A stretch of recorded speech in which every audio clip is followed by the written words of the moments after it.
Hi everyone, welcome back to a Tactics video. So I'm going to review my performance at a small RT I played at yesterday, where I managed to end a very strong run I had, basically coming last and getting the wooden spoon. So a bit bummed out to have obviously gone from undefeated in 3 previous RTs to basically coming last in this one. You can see I failed the Emperor port to the firing line, a bit of a joke there, but obviously a bit bummed out to have done that. So I'm going to talk about the list I took, the games I played, the opponents I played into, what I learnt, adjusted list for the future, and then just a bit about thinking about keeping positive when this type of thing happens. So let's jump straight in.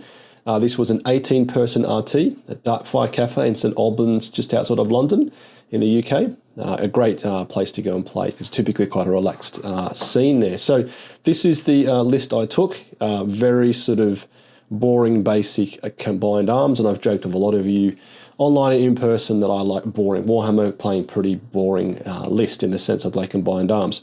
So you can see here, it's Ursula Creed with a command squad attached to 10 Cadians, the Scion Death Blob, which is the 5-man command squad with 10 Scions attached to it, taking hotshot volley guns, with the thinking being they deal with heavy infantry, Rogodorn Tank Commander and Gaunt's Ghosts.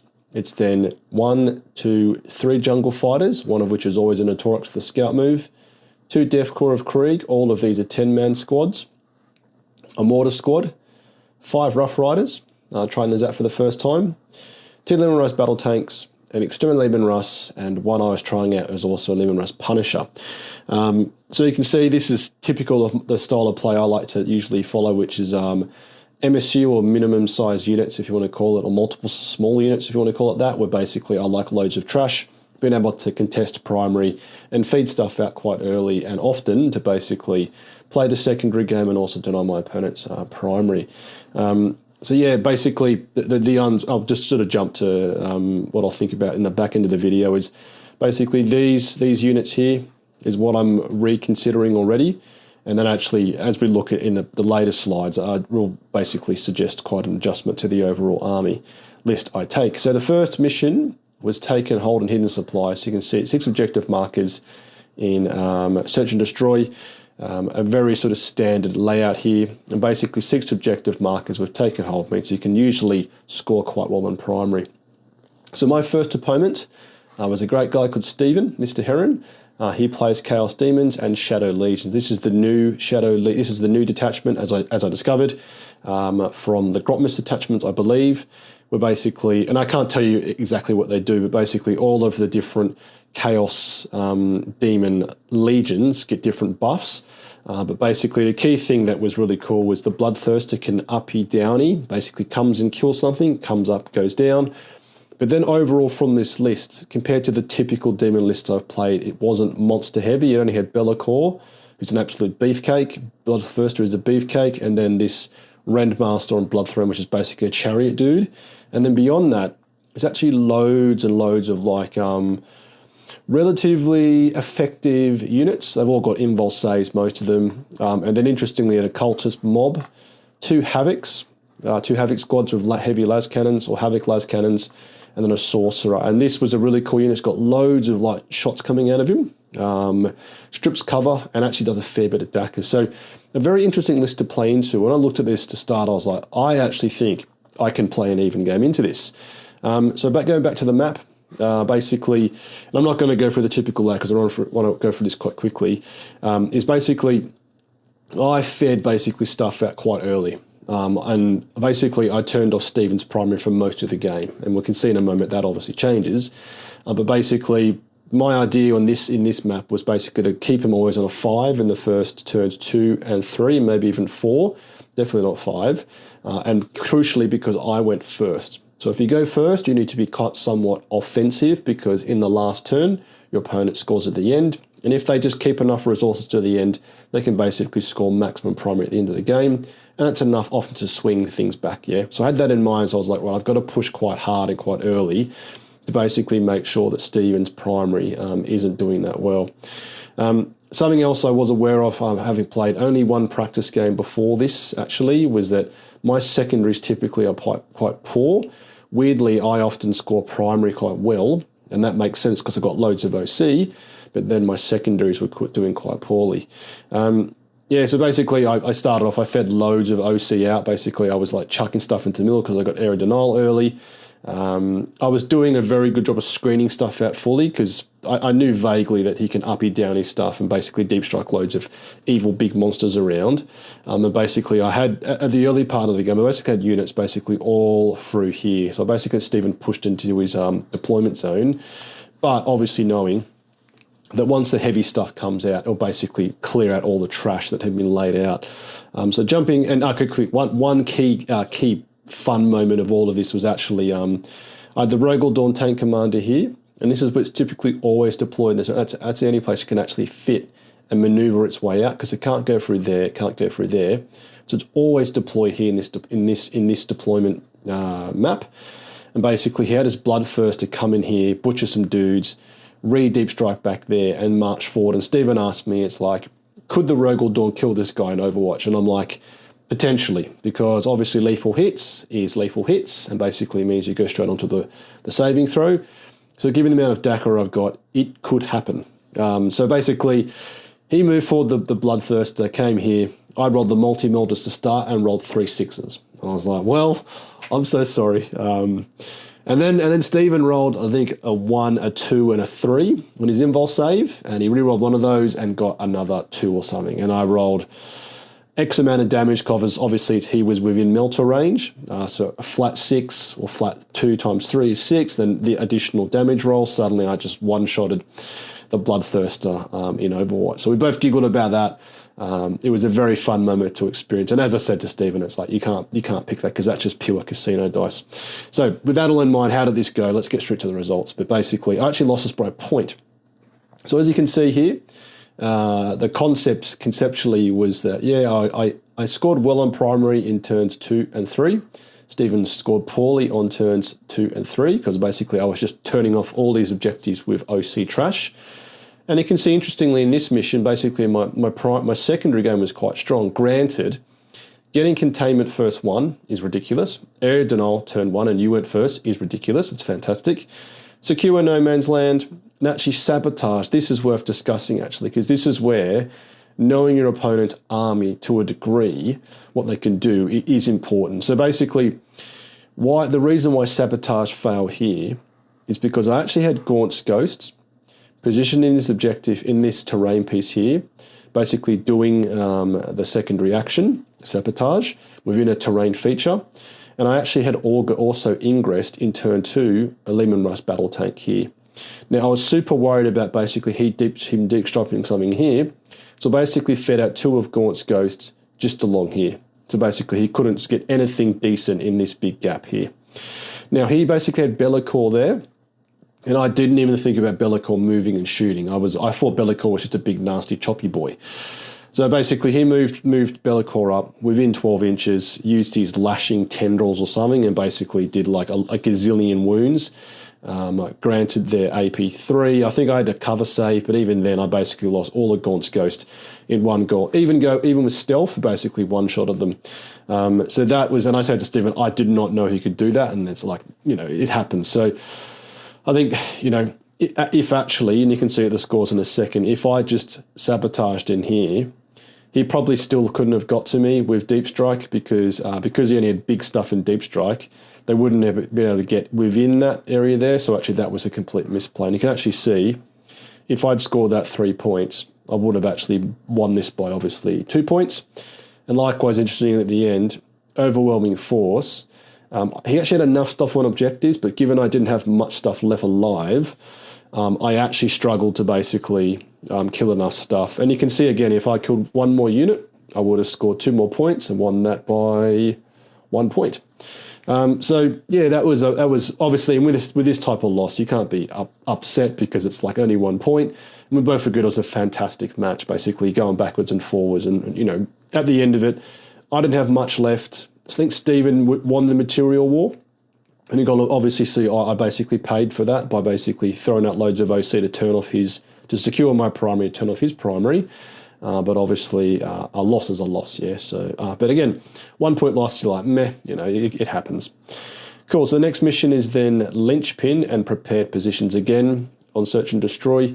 Now, Linchpin basically works at if you hold your home objective and you hold those in the center in no man's land, you score 3 for your own and 5 for each of those. Now, if you don't hold your own home objective, you then only score 3 for those objectives outside of your deployment zone. And prepared positions basically is where battle line can take the stratagem for free, go to ground, or heroic intervention for free. Now, my opponent for this was a lovely guy called Ron, and I was like, oh, shite. I dislike this list immensely because I played it before and it was horrible. So it is Space Wolves, Champions of Russ, and you can see here, basically Combi Lieutenant. This bloke basically is lone op. He can reactive move, super good action piece.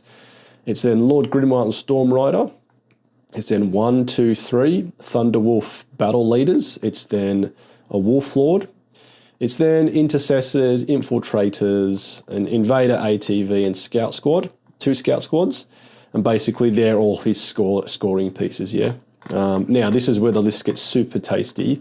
And it goes back to what we used to call Space Wolf Jail, although that was actually nerfed, and Ron still ran it and still did very well, to me at least.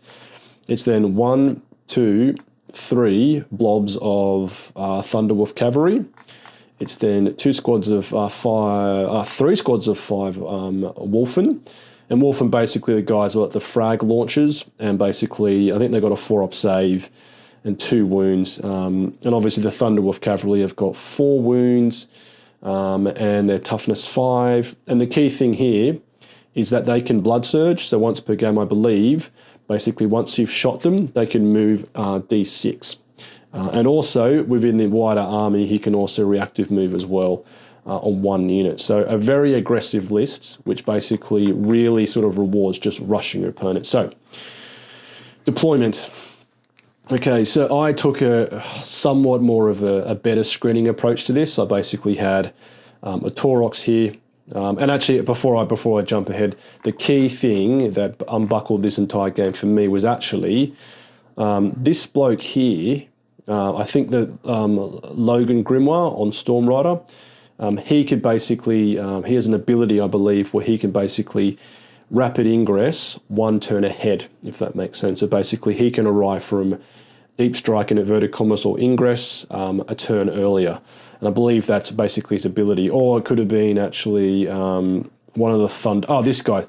I think the Hunter's Instincts, which I believe basically allows you to basically deep strike or arrive from rapid ingress a turn early. So basically, yeah, I set up a Taurox here. I had loads of jungle fighters here. I had actually the Punisher Lemon Russ here, because I was like, if you charge that, I'm okay, but it can Overwatch at least. And it's a somewhat survivable chassis, because given the cavalry have to go around terrain, you had cavalry here, here, and I think here. And he had the Wolfen basically positioned here quite aggressively.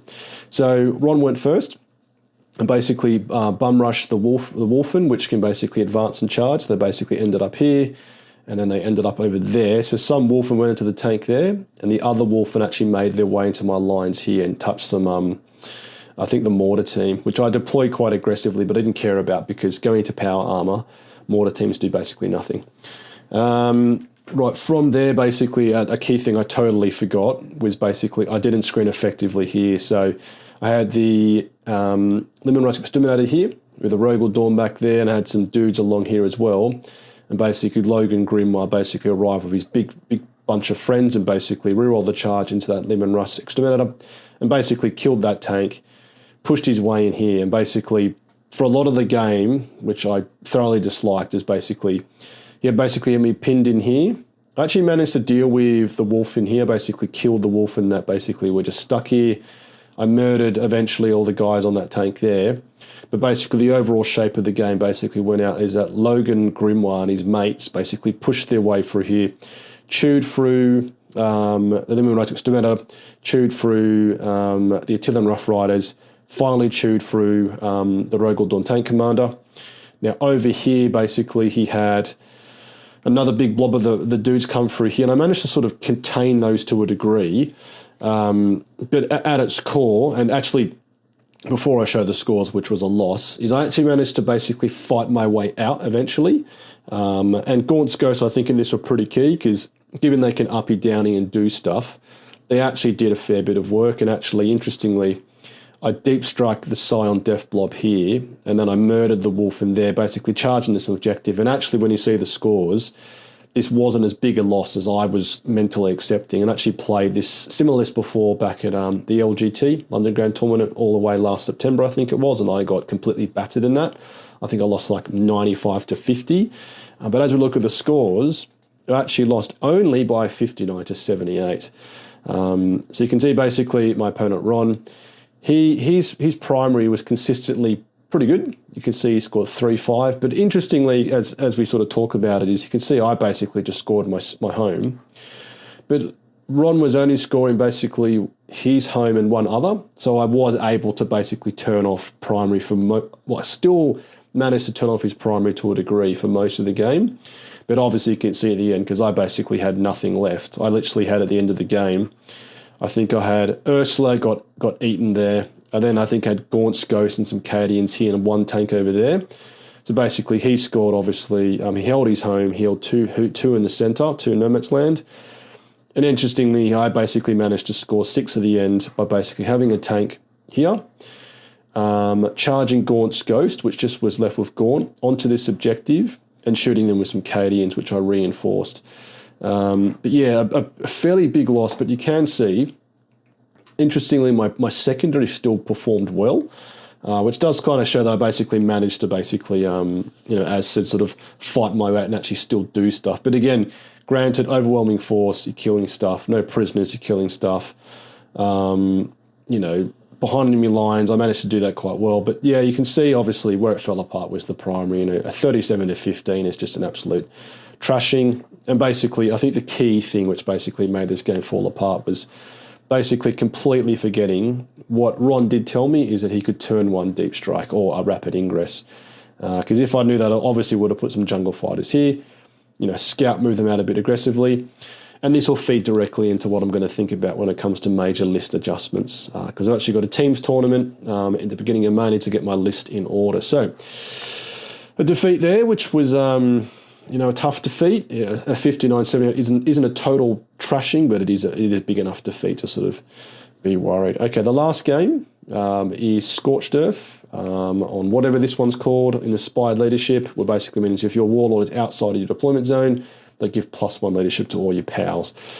So this last opponent for me was a nice guy called Ben playing Dark Angels, and I was like, oh god, I haven't actually played Dark Angels with the Deathwing Knight spam, and I was like, here we go. So he had Azrael for the +1 CP, every command phase of his, Combi Lieutenant, which is a fantastic model, as we said before, Assault Intercessor Squad, Assault Intercessors with Jump Pack ×2, Ballistus Dreadnought, which are both fantastically costed, well-rounded units, and then it's 1, 2, 3 Deathwing Knights. Now, if you don't know Deathwing Knights, and I do now, they basically got 4 wounds, they -1 damage, they got a 2-up save and a 4-up invul save, and their toughness, I think 5 or 6. They hit on 2s with their maces, they basically delete everything they touch, and they're absolute arseholes to deal with in the nicest possible sense. And then an Infiltrator Squad, Scout Squad ×2, and a Vindicator for the Casino Cannon, Demolisher Cannon. Now, in this one, I felt somewhat better, but I knew, and I joke with my battle brother Adam King, is that my kryptonite is high pressure melee. That's when I just can't manage. So basically, I think this game came down to, 2 key aspects, is that I actually fiddled my typical deployment. I actually had the Rogal Dawn here, fine. I had the Exterminator Limon Rust here, fine. I then had basically the Limon Rust battle tank. I think I had one here, and I actually rapid ingress the second one here, I believe. Now, what that basically meant is I concentrated most of my forces over here. And what ended up happening is basically my opponent, whose name was Ben, I believe it's Ben, he basically eventually marched up both with he had 2 Deathwing Knight squads here, basically standing this objective here, had another one deep strike in here, and basically marched the way forward there. Now, at this point, I was feeling a bit tired, to be honest. I hadn't slept that well, and and I'll get to some wider points I'm going to talk about the reality of playing 40k with a life you have to live. is I actually misunderstood when I looked at Ben, when I asked Ben his list, and I thought it was basically a big blob of 10, when actually there's only 2 squads of 5. So basically, I pointed a fair bit of stuff at them, and then this, I think I was actually getting quite fatigued at this point, as I totally mismanaged my AP, because I had an external Leman Russ here with the extra AP, had 1 Leman Russ battle tank there. I then, of course, had a mortar squad with fields of fire. And basically, I totally just didn't get my AP right. I actually rapid ingress the scions here. I moved them across to get loads of shots on there. But basically, given obviously, we had some models in cover. A lot of the hotshot volley guns, obviously only AP1. I think he used armor of contempt as well, which makes sense. Is that often he was actually saving on 2s anyway. So basically, over the course of the game, what ended up happening is he interestingly scorched this objective here. And I don't think Ben realised that what this basically meant is you remove the objective completely from the game and you can't score it after that. And we'll talk about a bit of an error that was made by both of us actually with the understanding of this rule. And actually, as I thought about this, I was like, that actually is a smart move for him because he has the right tools to do that. So if you take away this objective, you can then basically concentrate all your forces here. And if you've got 15 Deathwing Knights, that makes sense because they're very hard to remove if you don't have the right tools, which I don't do, in my opinion. So we'll jump ahead to the score, but basically, I think a key area I made also was I actually pushed the Rogel Dawn Tank Commander here. I had forces in here, and he did have his Vindicator in reserves. Now, I didn't think about basically screening it here effectively. He rapid ingress the Vindicator here, and I was like, fine, it's a casino cannon, as we all know from the old Leman Russ Demolisher Tank Commander. There's a good chance this does absolutely nothing. He rolls like 3 shots, misses all of them. So basically, I think he rolled a 1, so it's 4 shots. He re-rolled it with a CP. He then suddenly had 9 shots. And given he had Oath of Moment, I popped smoke. He was hitting on 4s, re-rolling. I think he made like 7 hits. He made like, I think 5 or 6 wounds, and I think I saved like only 2. And basically rolled loads of dice, and then suddenly the Rogel Dawn Tank Commander blew up turn 2, I think it was, so turn 3. So a massive misplay by me. And basically as I jump to the scores, you can see actually it was a close defeat, because our primary was relatively consistent. Now this here is actually an error that we both made in our understanding of this, is because with Scorched Earth, you start burning the objective in your turn. At the end of your opponent's turn, you then score 5 points. So given Ben went first and he started burning it in the beginning of turn 2, he would have scored it at the end of my turn 2, which actually means we should have put the score there. That should have been a 15. But given here that objective no longer existed, he should have only have actually scored a 5. So a 15 in turn 2 and a 5 on turn 3, because that objective, which he burnt here, no longer existed. Now I didn't even think about this, and this is the type of thing you need to be quite sharp on all the rules to look for this type of errors. As obviously, if that was the case, we actually would have drew, and it's fine. I mean, I'm not going to go back. I can't go back and change it. It is what it is. But that was actually, I realised later, I was like, actually, that means we actually drew. Now, another key thing we also both got wrong is you can see actually I got Cole the Horde here, and basically I was like, have you got a unit that has enough wounds for this? And he said, yes, the Deathwing Knights. And I was like, oh, cool, he's got a squad of 10, therefore he's got 40 wounds, off he goes. But he has squads of 5, and given that's 5 models with 4 wounds, that's 20 wounds, but Cole the Horde is actually on wounds of 25 plus. It's got to be 20 models and or 25 plus wounds in total. So actually, I shouldn't have actually played this card. I should have burnt it because it wasn't eligible. And maybe then, again, maybe my secondary game would have been a bit different because obviously I would have drawn an additional card. So end of the day, I mean, it is what it is. This happens, and this will tie into some other points I want to discuss before I wrap into how I'm basically going to think about moving forward. So basically, how did I place?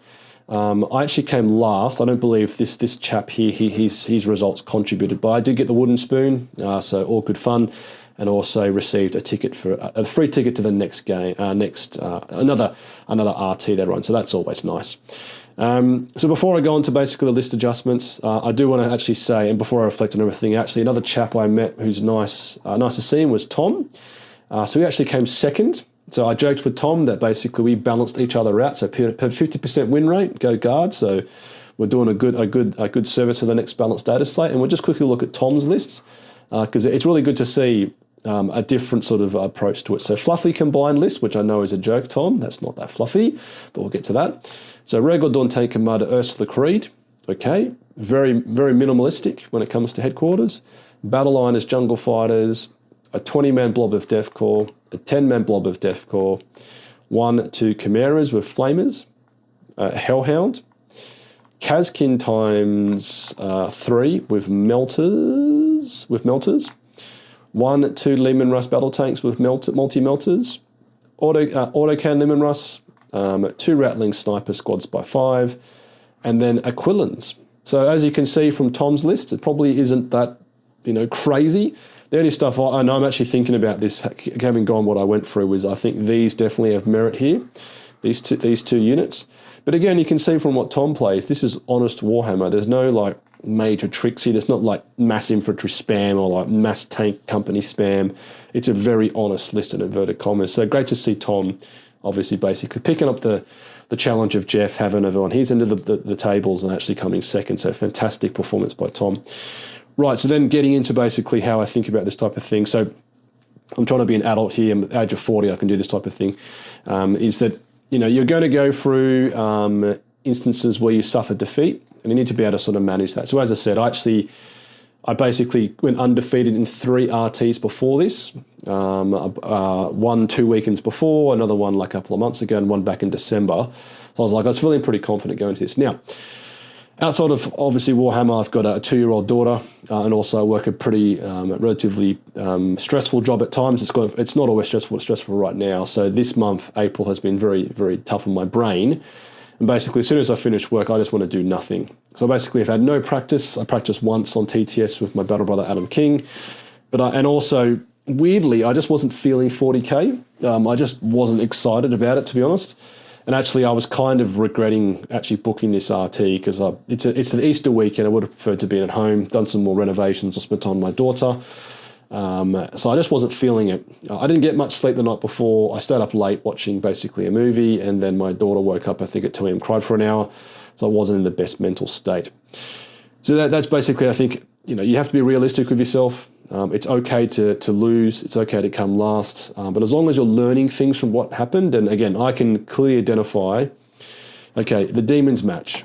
Don't expose units to screen. Given, in this instance, he couldn't have actually got to them because the unit size that would have charged, and given Gaunt Scopes would have been an inch off the wall, couldn't have got there. And likewise, Be'lakor couldn't have got there. And that's a key. And also, you need to basically... I need to be asking more questions, I think, what's its shooting output like and what's its melee output like? If I don't know the unit, just give me a rough feel. Is it super strong shooting output within close range or long range? Is it, that type of thing. Obviously, into Space Wolves, you need to, and I think I need to start writing down questions that I say, have you got turn 1 deep strike or rapid ingress or reserves? Which unit can do it? Because Ron told me that and I totally forgot it, but maybe I've got to write down again. As you get tired when you're playing tournaments, you probably have to have a list of questions to sort of watch out for. Because I do ask, have you got deep strike? Have you got any closer than 9-inch deep strike, 6-inch deep strike? Have you got any reactive moves? Have you got any infiltrate? But that's probably one more add to my tool, my tool list. My kit bag in inverted commas. And this one, I think really is basically to understand the mission rules. Now, this is dumb, but... I mean, yeah, if I knew Scorched Earth better, which I know now, is that it basically you achieve it at the end of your opponent's next turn, this would have been an actual draw. Yeah, and likewise Cull the Horde. It only works if they've got a starting strength of 20 or they've got 25 wounds or more. And definitely only have 20 because it's a squad of 5 or 4 wounds each. So that's the key thing. I'm relatively okay. I'm okay with basically coming last, getting the wood spoon, because I've learned a lot. So let's now talk about the list adjustments. So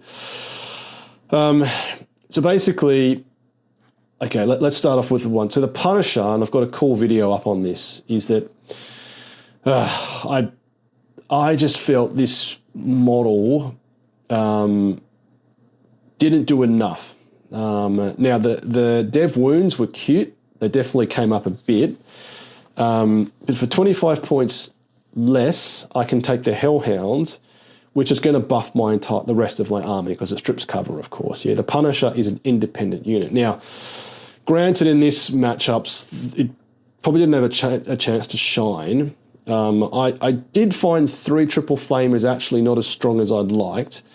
And given the Hellhound essentially has got the 2d6 flamer and it's got AP2 at strength 6, that I think actually is enough. And I hate to sort of go back because I think when I did the video which examined this versus the Hellhound, I was looking just at a toughness 4 target. Now, a toughness 4 target, the Punisher probably gets out more damage than the Hellhound does, yeah? But what I actually discovered, and this is always what I struggle into heavy infantry.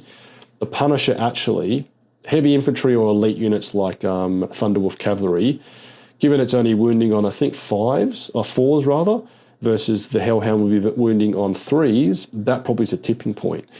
So this is an adjustment. Now the Mortar Squad. So in certain matchups, this would be fantastic, obviously, yeah? So if you've got enemies who've got low strength, low toughness models, and have just got 1 wound, say Eldari or maybe even Orcs, this would be fine. But having only 1, I think it's either 2 or none. So taking 1 for me basically did nothing. And granted, in the last 2 matchups, they do nothing because into power armor with 2 wounds, they do nothing. In the Demons matchup, it did okay. Didn't do great, but that's definitely an adjustment. It's either 2 or none. And the Rough Riders were just something I was trialing out because I had a good chat with Patreon Guardsman Medico Rolf, a lovely guy based in the US, and Luke loves them. He's like, dude, I love this unit. They're so effective. And I think Luke definitely has the upper skill level when it comes to this type of unit because I joked with Medico Rolf that my melee understanding is terrible. It's about as good as my creative abilities. You can see how bad my slides are. So that's a unit I will take out because I just can't make him work. And then basically, I think when it comes to all the OC I take, I think I need to remove the security blanket that I've got used to, which is loads of OC. Because playing the OC game is great. And as you can see into the first game, I basically, and actually into space, into Demons, I basically played that game turning off primary of high OC. But you can basically all agree that these units here have limited output. They don't do any damage. They're just about basic standard objectives and just turning off OC, doing actions, that type of thing. And I think I need to adjust my thinking to be more aggressive in the output I can deliver. Now, the other unit which I'll probably just remove because of cost is Assigned Depth. Now, they did their job, and I definitely think I'm going to take them out and regret it, is that it is a big investment. It's 220 points. I was disciplined and always having 2 CP to reinforce a 10-man squad so they can come back, but I will tinker with taking them out because 220 is a big investment. So what am I basically fiddle-farting with now is, okay, Ursula with the Caddy Command Squad will stay, Rogue on Dawn Tank Commander, Gaunt Ghosts. Gaunt Ghosts for me are just fantastic. I love them as an uppy downy piece. They can play the secondary game, and obviously they can give additional orders, which is always fantastic. Now I've stripped back the battle line, so it's only 2 jungle fighters and the 1 squad of Def Corps and a Taurox. And then anything in yellow basically is new. So Luminous Battle Tank stay, Saturday's Exterminator. So a Hellhound comes back. Yeah, so the Hellhound comes back, and that is going to be primarily to basically deal with heavy infantry and also strip cover. It's in a Field Ordnance Battery. Now, this I know you're going to be like, some of you be like, why are you playing this in this detachment? Now, I still think there's a role to play for some indirect. Now, you could just say take 2 mortar squads. That's fine. You've got 9 tubes hitting on, 9 tubes at 501. And that may be, again, if you take 2, it's enough to basically tickle maybe power armor. But my thinking with a Field Ordnance Battery is, given it's got 2 damage, that into power armored opponents, which typically have got 2 wounds, means even if you only get through, say, 2 wounds, that's 2 dead models. And this is going to tie in nicely into basically taking the Aquilans. Now, this basically, I see this as a little package here. So basically is the idea, and again, we'll see how it goes, is a Field Ordnance Battery hits whatever is holding your opponent's primary objective. And hopefully by the time you get to turn 3, given you've killed 1, 2, or maybe 3 models off that unit, you could then deep strike the Aquilons and basically blow them off the home objective. Now, the typical thing your opponent will typically Space Marine players will do is they'll put on the, whichever unit has got the 12-inch deep strike denial bubble. But given the Field Ordnance Battery would kill off 1, 2, or 3 models, that footprint rapidly obviously contracts, and that means the Aquilons will eventually be able to fit. And then the Aquilons, given obviously they can shoot when they land and shoot again with their sentry gun, you probably will remove them from the tabletop. So this is basically a little combo.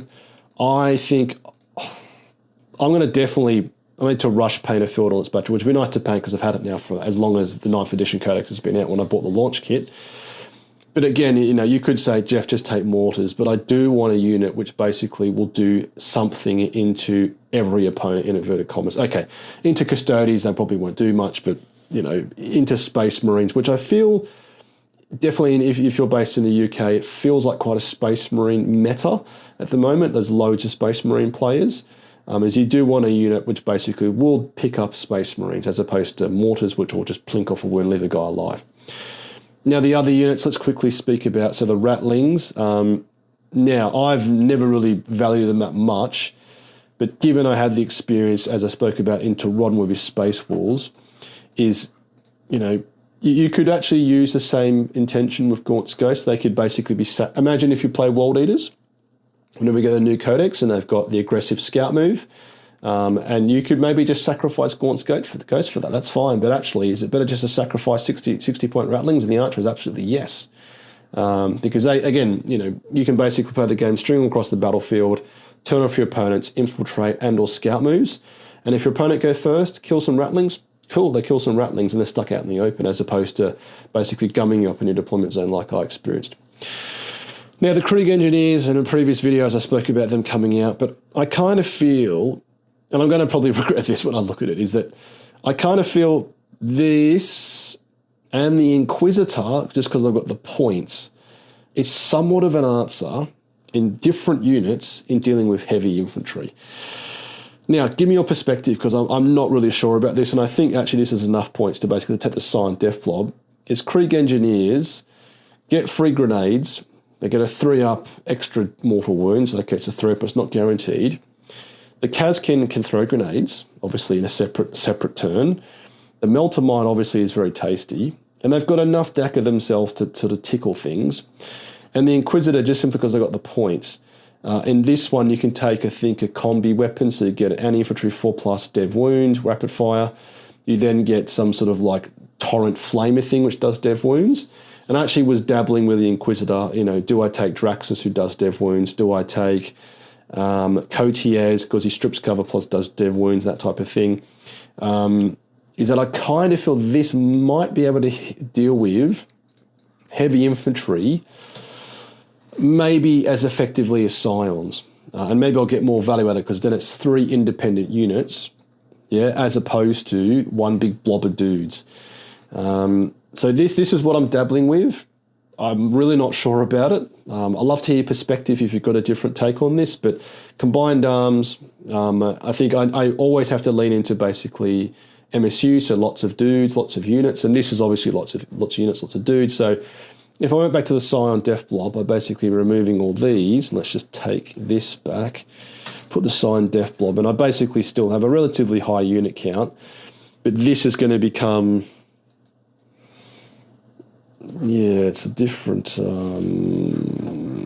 it's basically more mission play, a more effective tank, something which will play the attrition game a bit better. So it's either basically Silent Death Blob, or actually taking out Aquilons, because with Gaunt's Ghost you don't necessarily need them, but as I said, I think this basically interfaces nicely, and even if you can't basically play that game, taking away your opponent's home objective, Aquilons still have a role. Basically, 6-inch strip strike is very effective. It means you can always get behind enemy lines, you can always get established locus opponent's deployment zone, or just get them back there and just basically pick up stuff which hasn't been fully screened. Ratlings, I think, is a definite yes. I think, again, just for the anti-aggressive charging opponents, that type of thing. But then, yeah, I think this is where I'm not sure. It's either this type of thing, or I just take 2 squads of Kazkin, because there's definitely enough points. Yeah, there's definitely enough points between the 2 of them to basically get Kazkin.